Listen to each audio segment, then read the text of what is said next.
किसी के लिए कटाक्ष नहीं किया हूं और ना ही मन में रहता है कि मैं कटाक्ष करूं। नहीं यार, जो जिसके किस्मत में है उसको कोई ले नहीं सकता और ना ही उसको कोई छीन सकता है, और जो हमारे किस्मत में है उसको भी कोई ले नहीं सकता, उसको भी कोई छीन नहीं सकता।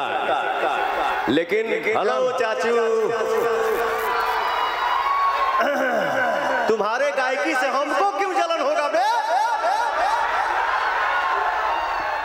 ते गाओ मत गाओ, सुपरस्टार बनो से हमारा क्या फर्क पड़ेगा? क्या बात। लेकिन फिर भी मेरा नाम पवन सिंह है, इतना ध्यान रखिएगा। दोस्त है, दुश्मन है, कुछ भी है, बट आपके साथ मेरा दुआ है कि भगवान आपको दुनिया का सबसे बड़ा स्टार बनाए। क्या बात। एक चीज पवन जी, एक चीज इधर आइए, मैं आज बता दूं इस मंच से, जितने भोजपुरी में भोजपुरी को बीच में थोड़ा सा बदनाम कर दिया गया था, आप जैसे लोग हैं जिन्होंने भोजपुरी को अपने कंधे पर संभाला। मैं एक संदेश देना चाहता हूं इस ऐतिहासिक मंच से कि भोजपुरी को सुंदर नाम दो, भोजपुरी को सुंदर नाम दो, अब एक नया आयाम दो। अरे कोई श्रोता हलक से जबान खींच लेगा, अब अपनी जबान को लगाम दो। क्या बात है, एक बार ताली बजा दीजिए आप लोग।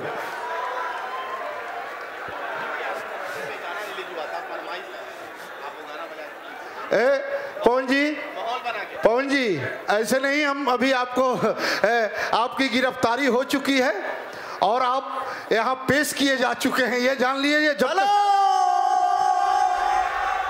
भाई रे, हमारे जितने भाई यहाँ पे बैठे हैं, खड़े हैं, अगर मैं सही बात बोलने जा रहा हूँ तो दिल से हाथ उठा के एक जोरदार ताली बजाइएगा। अभी नहीं, अभी नहीं, अभी नहीं। इन्होंने क्या बोला? कैद कर लिया गया, कैद कर लिया हूँ। अरे इस ब्रह्मांड में हवा को कोई कैद कर पाएगा? नहीं नहीं, सही बात है। आपके दुनिया में हवा के केहू कैद कर पाई रे भैया? एक ताली बजा दो सा। पवन जी एक अनुरोध है। हवा हई केनियो घुसब केनियो निकल जाए, ठीक नो। अब बिना हमने के कामो ना चली केहू के, सांस रुक जाई, प्राण निकल जाई। जय हिंद, जय भारत, जय श्री राम, जय श्री राम। पवन जी एक फरमाइश आई है कि कोर्ट